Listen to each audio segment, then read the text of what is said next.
This podcast is sponsored by nobody. Hey dudes, welcome to Splat from the Past, the only 80s themed horror and sci-fi show where things can get totally radical. Now today I will be welcoming Dan Schneider. No, not the Dan Schneider that's under fire from the Nickelodeon scandal. No, I am talking about the author, the writer, the poet, the literature critic. I am talking about the host of the Dan Schneider video interview on YouTube. I've been watching that show for about 6 years now, and it's a very interesting show. He likes to deep dive into the world of pop culture, literature, science, sexuality, you name it. I mean, there's no subject he doesn't tackle. He likes to deep dive it and, get to the bottom of it and look at, the how should I say, the impact it's had on culture and so forth. And it's going to be a great interview today. I've been wanting to interview him since day one, but the reason why I haven't is because I didn't have a connection to get in touch with him. But now I do, thanks to Mitchell Hadley, the TV historian I had on last summer. He connected me and Dan, and we've been trying to make this happen for a month or so, and we're finally going to make it happen today, and I cannot wait. And it's going to be a fabulous intellectual conversation, I have a feeling. So, here is my interview with Dan Schneider. Also, he has a website, Cosmoetica.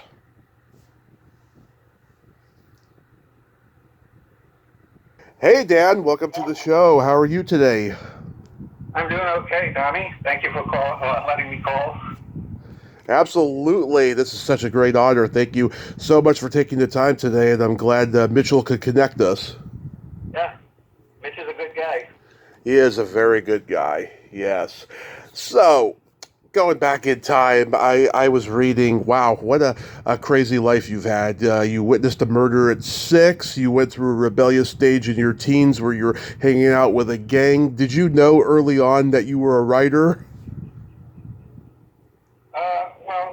If you're getting that information off of Wikipedia, a lot of that is suspect. A lot of that has been put on by trolls. I mean, I grew up in a very good fellas neighborhood, so I saw women raped. I saw people killed. I saw the New York City cops shoot a Slavic waiter back in the early 70s. This was when Slavs were considered the bad people, not the Hispanics that were trying to become illegal immigrants. Right. Yeah, I was in a gang, but I was smart enough to avoid getting knifed. Oh, that's good. That's good. This is probably like right at the height of like the Warriors and the Wanderers coming out. No, this was, it was from 80, I started high school at Franklin K. Lane in 1980, 80 to 83, but really it was the spring of 81 that I probably got involved with the gang. Okay, that was just a couple of years after that. Wow. And so, like, when was the point that you were like, okay, I'm done with this. I'm not going to be a delinquent all my life. Well, I guess there's just a certain amount of stuff you can put up with. There was, for example, there was this African girl who went to the high school with me. Uh-huh. Her sister was 7 years old, and she lived with some other girls. They were both runaways, and the little girl was being raped by this guy, and a lot of the people in the gang, in fact, even though some of them were psychopaths themselves, wanted to get rid of this guy, and it puts you in a lot of bad positions. I mean, being shot at or having to deal with cops in general. I'm not a big fan of the constabulary in this nation, but you just get to a point you have to go. That's one of the reasons I left New York years later too. You just have to sometimes put distance between yourself and another place that more easily just put emotional or other types of distance. Oh, absolutely. Well, at least you didn't have a scare straight program to set you straight. That was a good film, though. That was a good documentary. People just still watch it. I don't think they do that program anymore. Yeah, I think maybe it encouraged more violence and crime or something. But yeah, I mean it was big back in the day. So did you grow up a latchkey kid? Yes, and in fact, I've often talked about one of the best films for children is a latchkey film called Godzilla's Revenge. If you ever watched that. Oh yeah. It was about a little Japanese boy who has these fantasies, and in fact, that deals with him having to deal with an older man who might be a pedophile. So the real villain in that film, which is often dismissed by Godzilla fans, is not Godzilla. It's not bullies, his childhood bullies, and it's not a couple of criminals that he encounters. It's a guy who may or may not be a pedophile. Yeah, I mean, God, Hollywood and just movies in general has always overtly had their sins in plain sight, on the screen, for people to have their interpretation of what things are. Yeah, I mean, because I figured you were, because I'll tell you, there's a lot of shows that you've chronicled on your video interview show that I literally did not even know about because they weren't on my radar when I was growing up in the 80s and 90s, like Hot Hero Sandwich and the Secret Garden. I mean, those were obviously staples of your childhood. No, I find the thing I found interesting looking at some of the people you've interviewed, it's like, oh, Tommy interviewed the girl who stood next to the girl who stood next to Anissa Jones, who played Buffy on A Family Affair or something. Yes. Episode 17. Yeah, I mean, God, there's a lot of stuff I grew up on and stuff, but stuff like Hot Hero Sandwich and the Secret Garden. Yeah, I literally didn't know about those until I saw your show. The Magic Garden. The Magic Garden. I'm sorry, it's not the Secret Garden. The Magic Garden. Yeah. It took me 4.5 years to get Carol Demas, the actress, to actually get interviewed. And the funny thing is, it was going good for about 2/3 of the interview, and it was such a great interview, I didn't want to stop. Yeah. My husband was filming the stuff and sending it. This was 7-8 years ago when cameras and the stuff, it wasn't as good as it is now. He was sending AVI footage, and it just sort of, I guess, blew out the connection on Skype or whatnot. And so the last third of the interview, she's blurry looking. But I was like, fuck it. It was such a great interview that she gave that I wasn't going to stop it. Yeah. Yeah, it went from visual to audio really quick then. Yeah. Yeah. So after high school and everything, and, you got everything straight, did you go right to college? I never went to college. I did apply for Queensborough College. I took a test I could get in, but college is just not something that was for me. Yeah, I could totally relate. I went to junior college for a semester, and I was like, fuck this shit, especially since they kicked me out after a semester because I just was being disruptive and everything. I was correcting my film teacher on everything, Yeah, so when did you start writing poetry? Well, I got out of high school in 1983, the end of 83. There was this girl. I had gone, like I said, I was in a gang, so there were a lot of girls who were hookers that I knew. There was a lot of girls who were kind of bad girls, and I hung around with a lot of people. So I always had, I guess you would call this kind of American kind of thing. I wanted a good girl. I wanted a smart girl, a girl who went to Aristotle or the honor roll or this kind of thing. So there were like these 4 girls in high school that I said, well, my high school reputation is too garbage. So let me wait a year or so and make something of myself in a year. Well, I just got a job working at a grocery store, but I started this one girl. I had them listed 1 to 4. Who I was going to go 1, 2, 3, 4 if I had struck out with all of them. And I did strike out with the first one, but yeah, so that's why I started writing poetry, was to try to woo this girl unsuccessfully in high school. Well, just after high school. Yeah. So did it work eventually? Well, I'm married, but and my wife is a writer, so I guess in an odd roundabout way. But besides, most women in the arts, tend to be somewhere between Sylvia Plath and Emily Dickinson. Wow. So I was reading that when you were living in Minnesota, you became vocal about careerism amongst poets, and there was a story that you got thrown out of a Robert Bly event. No, that's another thing that Wikipedia has on. I was never thrown out. What happened was after he fielded a question from me, and then afterwards I went up and asked him about that because at this time he was pushing a book called Iron John. I don't know if you know that. It's basically a seminal men's rights movement that's basically very politically regressive. They're very and anyway, this Robert Bly was a phony, not only artistically speaking, but in terms of his political opinions and whatnot. And I basically told him that, I asked him, that you could have been a very good poet, but you sold out to try to make money and get famous and whatnot. And I remember he didn't even want to look at me. So I didn't get thrown out. I don't know where that story came up with. Like I said, because myself and Cosmoetica were popular, especially a decade or so ago in the writing field, the writing world, a lot of people were trolls who would go on the Wikipedia page and add this bullshit. Or I think it might have also come from the story that was done on me by this paper called City Pages. But those people were MFA writing hacks themselves, and I had often criticized their writing and the writing of their friends. So the writer who did that story was named Brad Zeller. They took the story away from him. The story he had done, from what he told me, was much more complimentary and featured more poems rather than just two. But they wanted to do something where they fucked up a lot of the information. So a lot of misinformation comes from that and from just basic trolling online.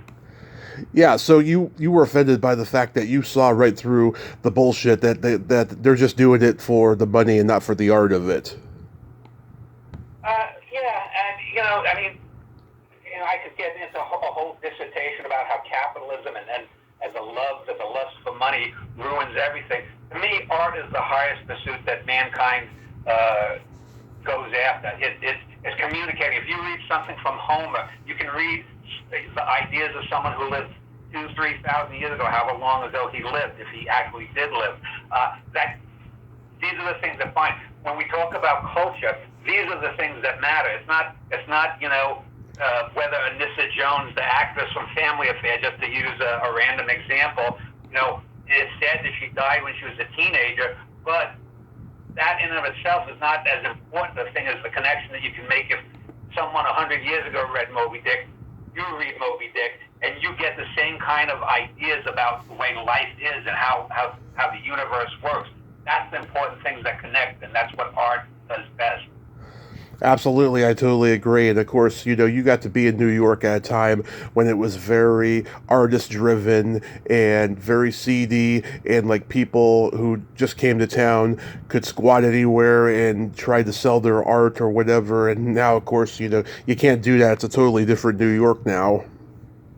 Yeah, well, I mean, there's the old kind of version of,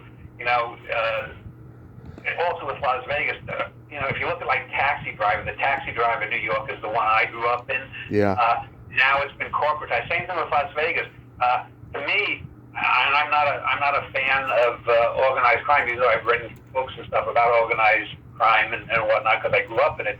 But I've also worked now 40 plus years in corporate America, and with the exception of the occasional body that washes up on shore, yeah. Corporate America is worse, in my opinion, in the way that it treats people on a daily basis. I agree. I totally agree. So, in 1987, you wrote your first poetry book, Ad Infinitum. Is that what it was called? Ad Infinitum. Yeah, that was a self-published book with a company that's no longer in business, and I probably shouldn't have. It was the arrogance.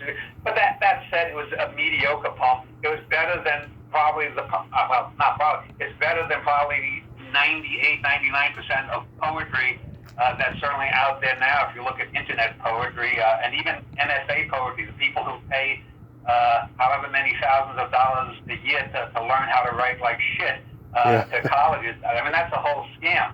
The only way you get good at something is recognizing the things that work and don't work and just keep on writing and writing. the same way it is if you're a carpenter.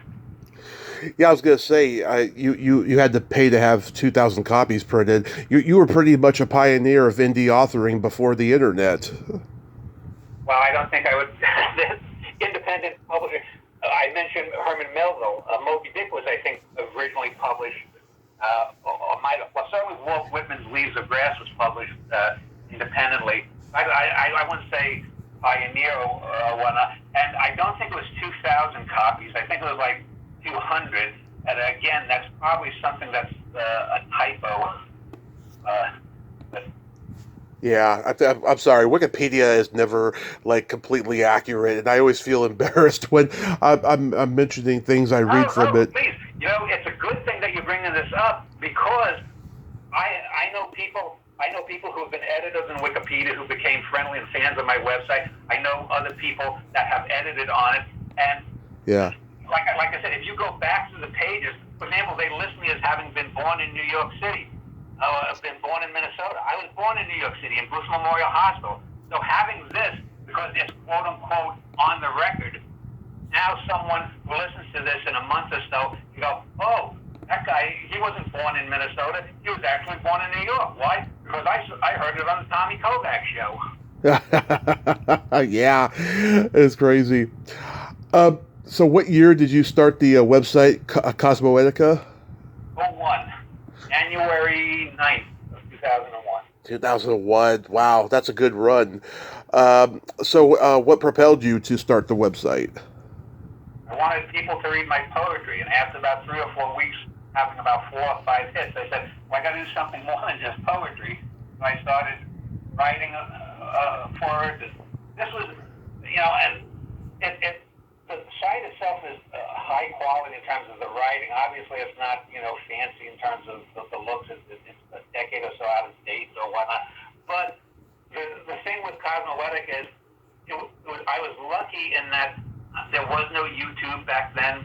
There weren't even blogs had these. I was 2 or 3 years before blogs became a thing for about 4 or 5 years between the 04 and 08 elections. So people just sort of gravitated artistically, and probably the heyday in terms of views was probably from 2010 to 2015. When I stopped really writing essays. I just didn't have the time. And once you've written 1,300 essays, if people don't understand your approach to something, art or whatever it is, after that many things that you've written about, you've not done anything worth writing. And so I've just now been, writing my own stuff. And then I started doing the interviews once I said, well, I'll go to the videos. But again, because I was behind the times there, and because it's just so, and I seem like, you have about the same amount of views that I get, You'll start off with maybe 100 or 200 a year, and maybe you get a few.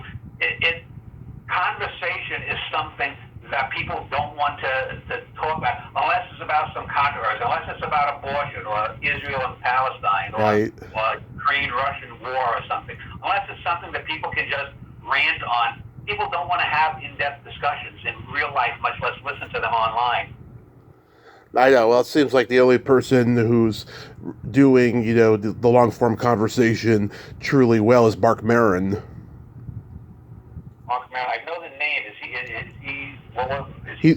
He's a comedian. He's the host of WTF with Mark Maron. He's been doing it for 15 years. It's literally the best conversation podcast I have ever heard. There's something so special about it. Every one he does, I love it. He's the reason I started my podcast, really.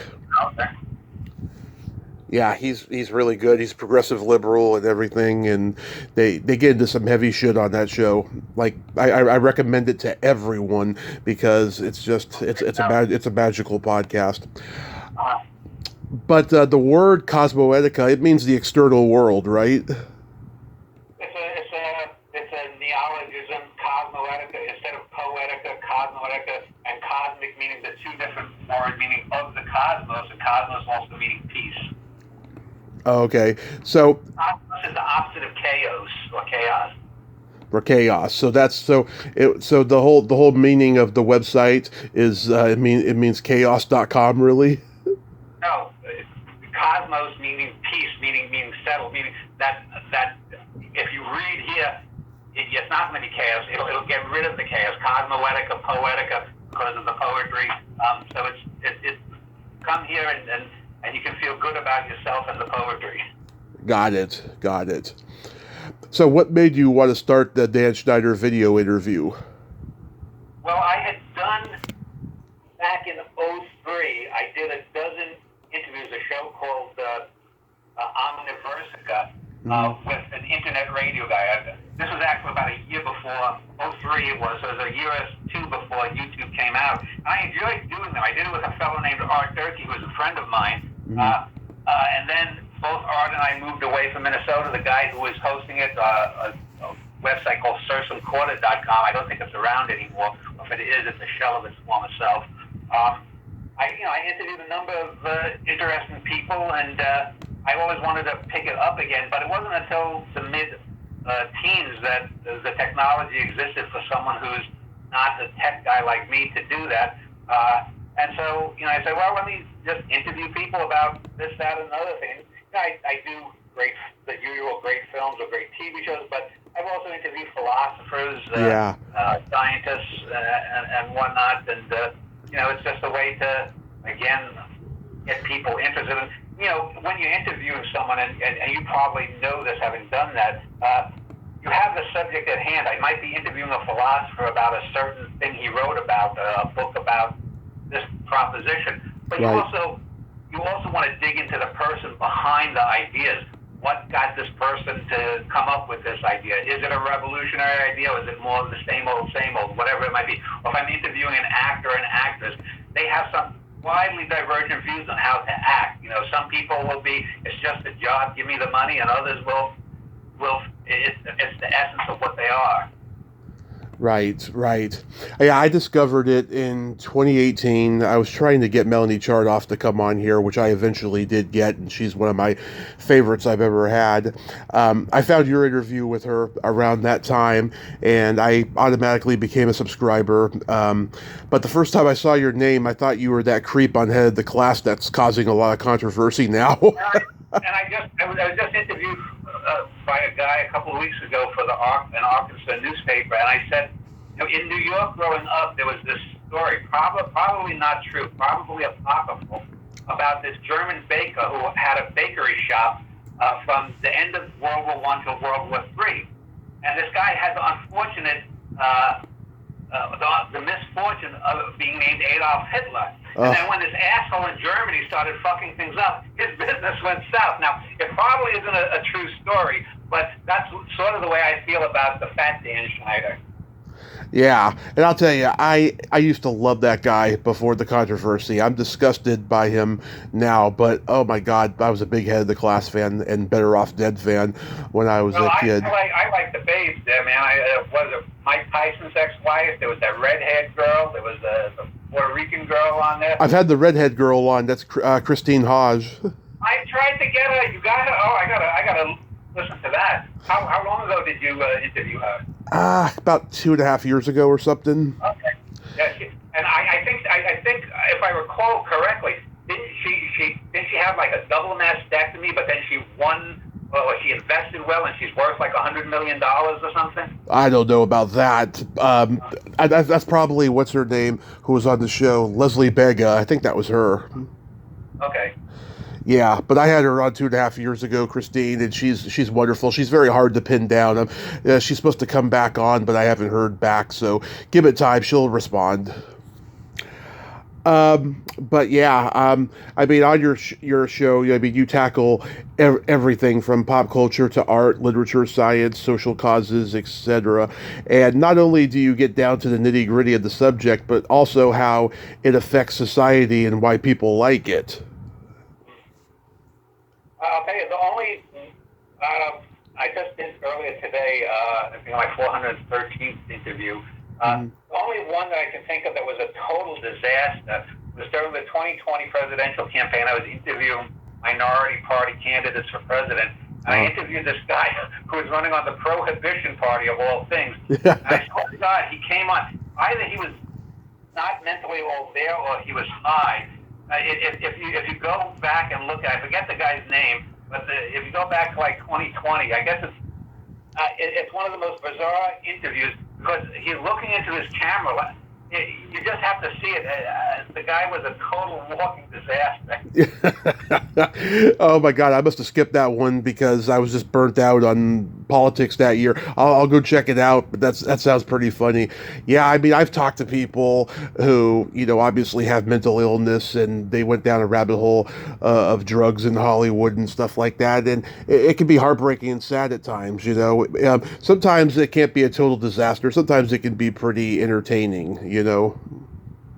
Yeah, but hopefully they've got it together. I should say, and if I could just digress for a second, I am one of the people that's I'm the literary executive for a poet who died a couple of years ago who was mentally ill, and there's a documentary that a couple of fellows that I know are making on this fellow. His name is Bruce Ariel, and it's called From There to There, and he's someone who had a traumatic brain injury. He was an alcoholic, a drug addict. He had many issues.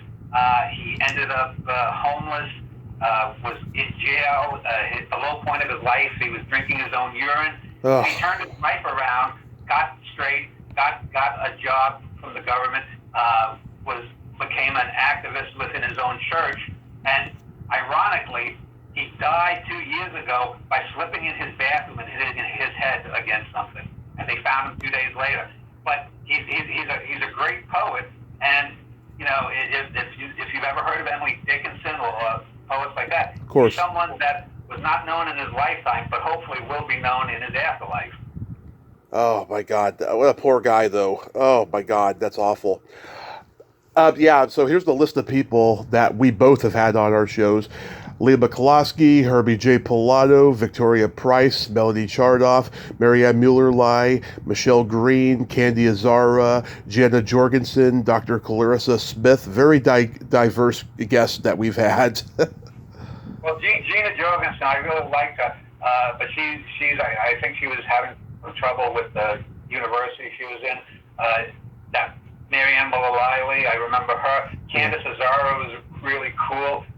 Didn't you also do the gal from Babylon 5? What's her name? Who died recently? Oh, God, the name. I'm sorry, I'm blanking out. But yeah, so that's about, 7, 8 people. Yeah, Babylon 5, I don't know. It's possible. Mira Furlan. What's her name? Mira Furlan. Did you interview Mira Furlan? No. Oh, okay. I'm wrong then. It's okay. Wow. Yeah, I mean, I have found probably some of the more difficult guests are other historians because I have found, especially in the world of old Hollywood, a lot of these old Hollywood historians they are failed actors, and this is like their manifesting of the insecurity of like, okay, I can't act, so I'm going to try to be an actor by showing what I know, and they get really really mad when you actually know more than they do. Well, one of the things I've always taken when I've done interviews is that it's my show, the Ann Schneider interview. Yeah. The star of each episode is the person that I'm interviewing. So you have to be in the back. If you look at someone like, I've been watching some old Dick Cavett interviews. I don't know, have you ever seen Dick Cavett? You know what I'm talking about? Dick Cavett was like one of my interviewing heroes growing up. Yeah. Someone like Dick Cavett, even though I disagreed with him 95% of the time, Bill Buckley was a good interviewer. Yeah. Bill Donahue, and a handful of other people. You always have to be aware that the person you're interviewing is the star of that show. Yeah.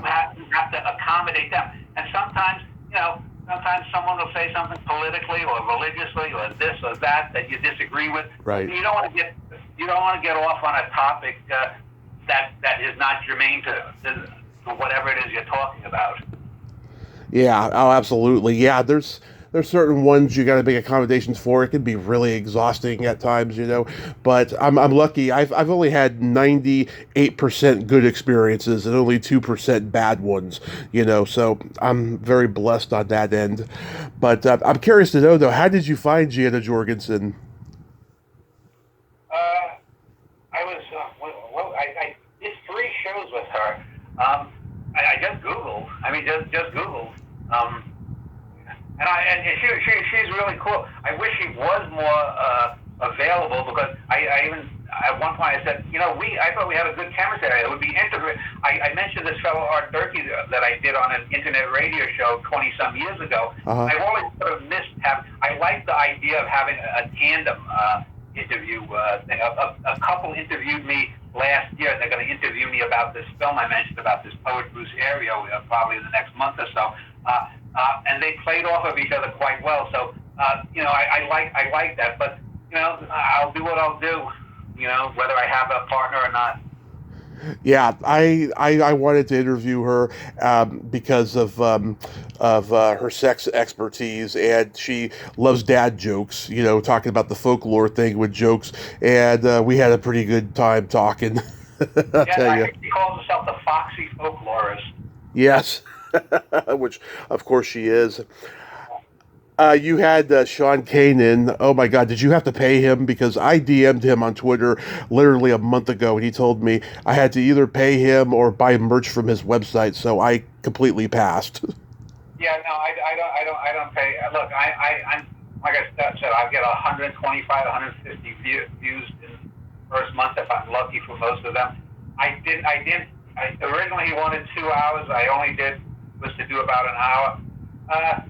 Yeah, he could have been a bit more friendly, but overall, I mean, it was a solid interview. It's not one of the more stellar ones. Yeah.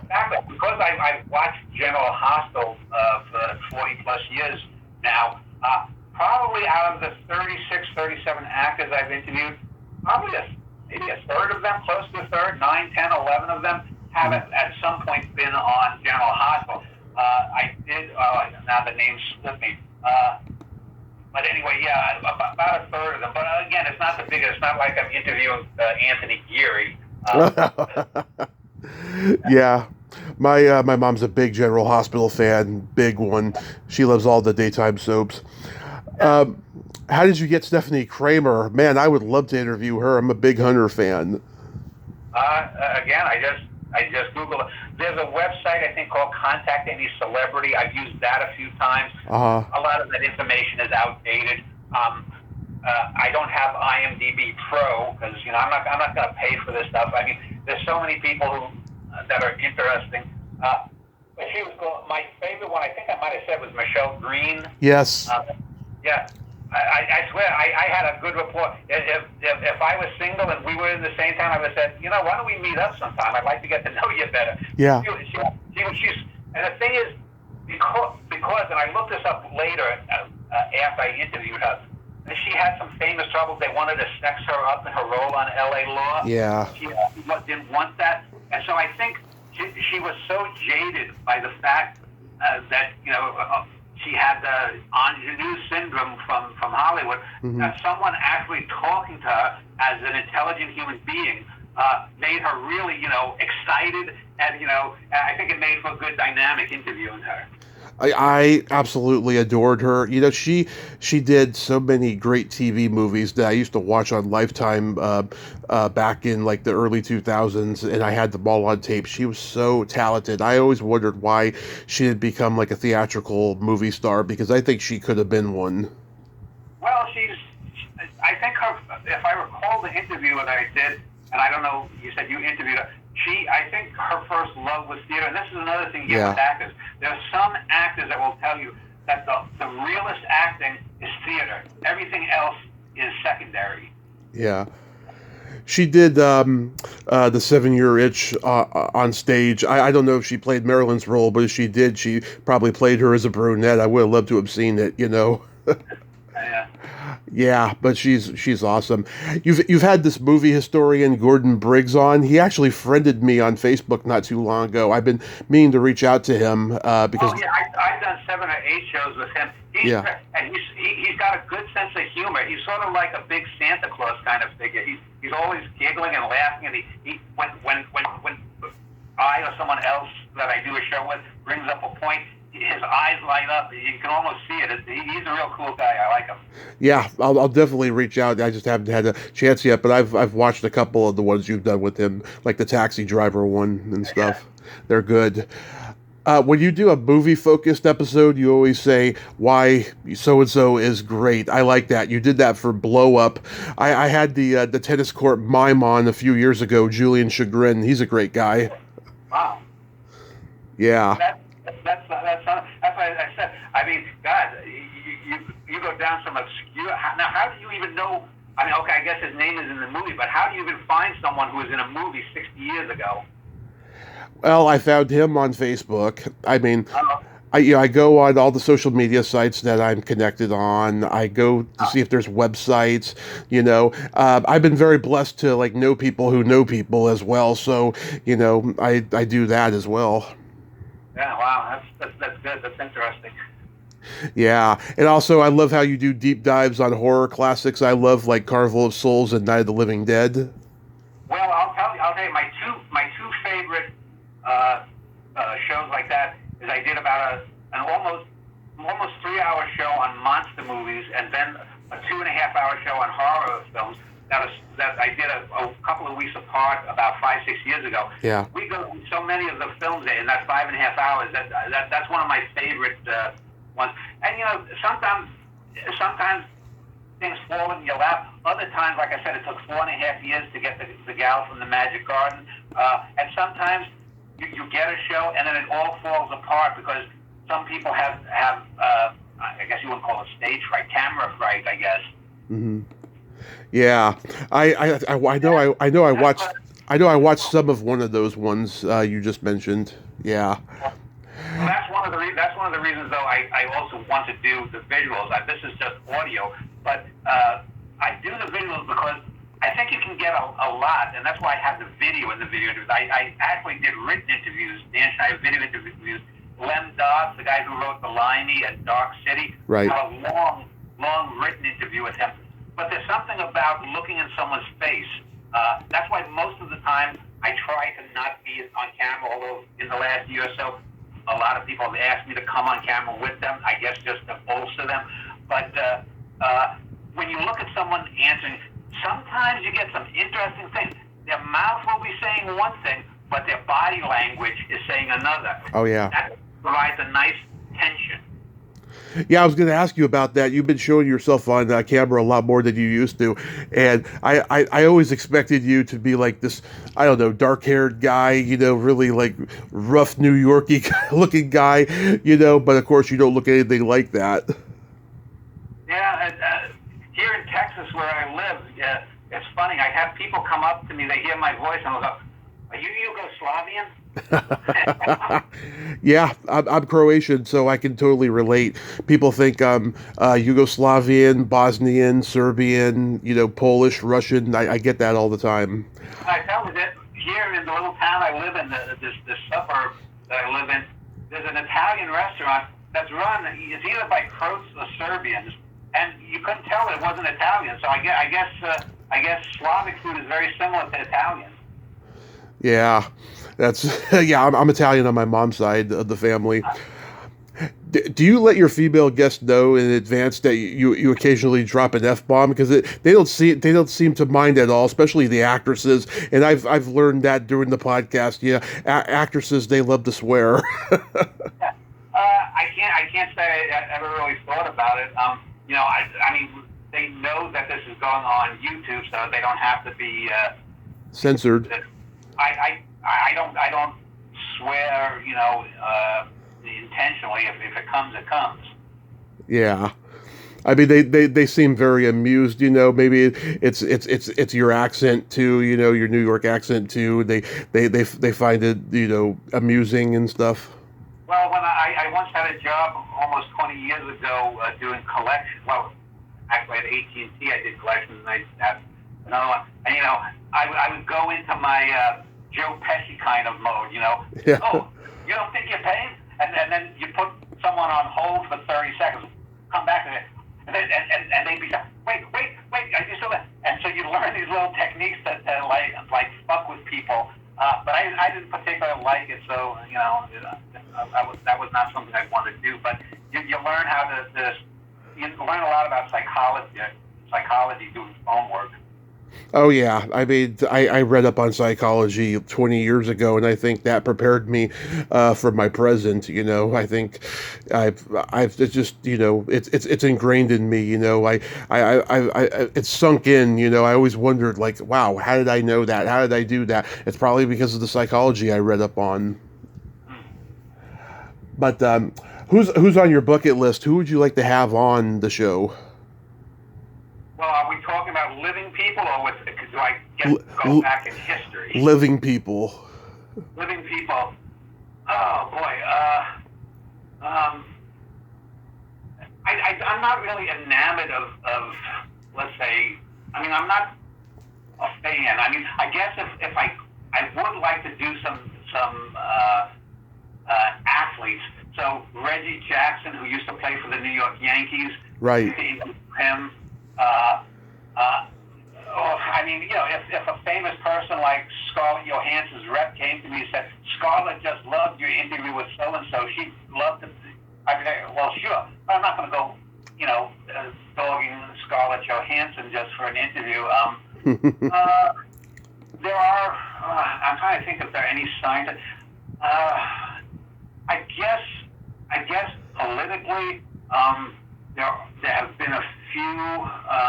I mean, I'm not a.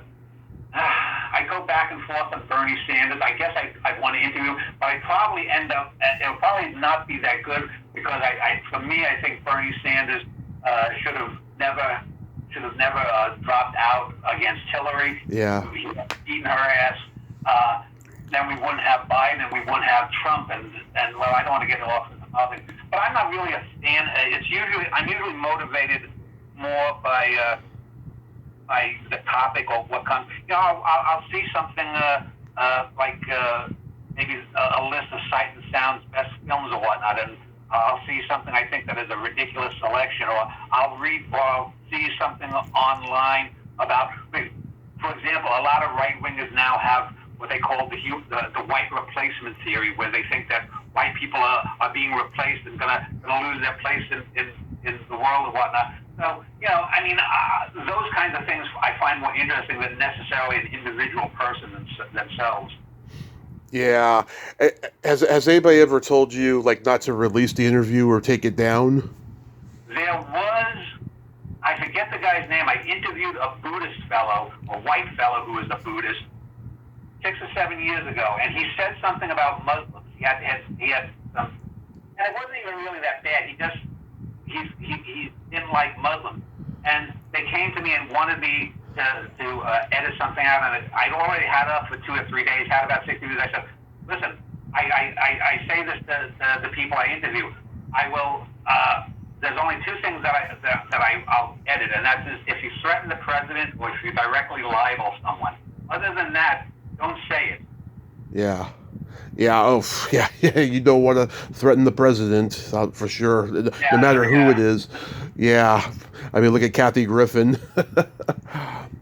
So, are you working on any new books? I'm always working on something. My last book that I did, my last novel I did was on Tallulah Bankhead, the old actress, and now I've been focusing more on this film about my poet friend Bruce Ario in terms of sending around. So I haven't done as many interviews, and I probably won't until that is released this summer and afterwards. But I am working on a book that's, I guess, the simplest way to say it, it's about what would happen if the world had a benevolent dictator. Yeah. Did you have this is again Wikipedia? Did you have a feud with Roger Ebert? No, how would I? That's odd. Roger Ebert generously wrote a nice piece about me. What, 15 years ago was it? God Almighty, '09. Yeah. I didn't have any feud with him. I think Roger Ebert was one of these film critics that was feelings first. Which is why I probably agreed a bit more with Siskel, his partner. Yeah. But I had no feud, and I even sent him an email saying, thank you for mentioning my website. So I never had a feud with Roger Ebert. Okay, yeah, because it said that he called you a considerable critic, and it said that you were.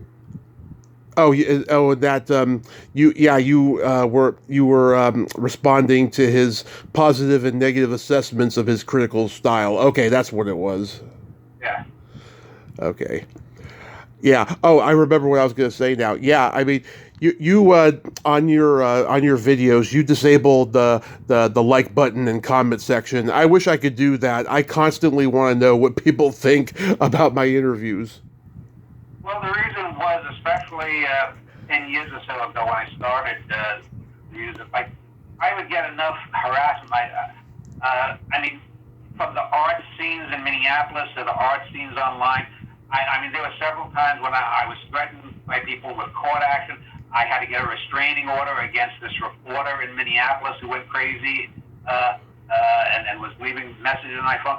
I was like, I'm not going to be policing this here. You know, if someone wants to be an asshole, if they're really that determined, I have my email listed there. Just send me an email. Just send me an email. But I'm not gonna police that and just get into endless arguments. Life is too short. Oh yeah, I gotta tell you, my early interviews were so awful. Like I got criticism on them all the time. Now I get nothing but positivity. But oh my God, there was this one interview I did with this actor who disappeared, and there was a rumor for years that he was dead, and I knew he wasn't because otherwise it would say on the internet. And I get a trolling of that video at least once a month from somebody out there saying, "Oh, that's not really him. It's a fake. He's dead and everything." No, the guy is very much alive. And Well, it'll be interesting if you get any feedback, from this one. Probably the first week or two, they'll say, "How dare you interview that pedophile?" Because when that the other Dan Schneider, yeah. supposedly the rumor was that he got Britney Spears' sister pregnant. I remember that about 7-8 years ago. They say, "Why did you fuck Britney Spears' sister?" I'm like, "What the fuck is this?" Yeah. No, I think in the long run, people will listen. They'll know it's not that Dan Schneider. Yeah. Yeah. So, do you have any upcoming guests or subjects that you can mention? I'm definitely going to listen to that Decline the Rock one. Oh yeah, he was an interesting fellow. I mean, again, I'm trying to concentrate this year because Mitchell Hadley is reliable. We're probably going to end up doing maybe 40 to 50 shows on the history of American television. Yeah. I want that to be sort of like the equivalent of Carl Sagan's Cosmos, what that was years ago. Yeah. When PBS would do these big things about the history. So Mitch and I started with just doing decades. But we only have like 11 decades or 9 decades, 10 decades, whatever is of television. So then we started branching out to doing things, I suggested to him today, let's do a show in the 1970s and then on television only animation. But then Mitch came up with the idea, why don't we do some shorter shows, only an hour long, because some of our other shows have been like 2.5, 3 hours. Let's just do a show that focuses for about an hour. We did one on Barbara Walters recently. We did one on Mr. Rogers. And, they're fun. And it's one of those things that I think that because Mitch is so good and he knows so much. I mean, I'm a television fan, but Mitch is a fanatic. He can tell you, some story about someone who farted on set when Laurence Olivier came to visit or some shit. Yeah. So I'm hoping that we'll get 50 or 60 hours worth of this kind of thing to show that the internet can do stuff that's intelligent that the television network should be doing. And it's just me and him. We're not using clips, so I don't have to worry about if we're breaking the 3-second rule about using a clip or something, or 5-second, whatever it is. Yeah. So it's just Mitch's head and my head talking, and Mitch probably does about 2/3 of the talking since I'm the guy. So I'm the pitcher and he's the catcher, if you want to use a term. So. Yeah, I found Mitchell because there's a podcast I listen to that is great called TV Guidance Counselor with this comedian Ken Reed, who's based in Boston, and he likes to talk about television. He has all these TV guides. He's got this huge TV guide collection. He has the guest pick out an issue, but if they don't want to pick out an issue and they just want to talk television, he'll do that. That's how I discovered Mitchell, and then next thing I know, he's on your show like every month or every other week, and I'm like, that's awesome, because I found him to be very interesting when I heard him in that one. Yeah, I did. Mitch was on 2 or 3 shows a few years ago with this gal who lives here in Texas and another fellow named Dan, whose last name I forget. And I had proposed to him about a year or so ago. I said, I'm thinking of doing this ongoing series. Would you be interested? I guess he had stuff. He was in the middle of retiring or nearing retirement, and so I put it on hold. And he emailed me. I guess it was last spring, and said, "Hey Dan, remember that time you asked if I want to do it? Why don't we do it?" And so we've done now 12 episodes, and so we're going to average probably 1 or 2 a month for the next couple of years, and we'll see what happens. That's awesome. I'll be looking forward to it.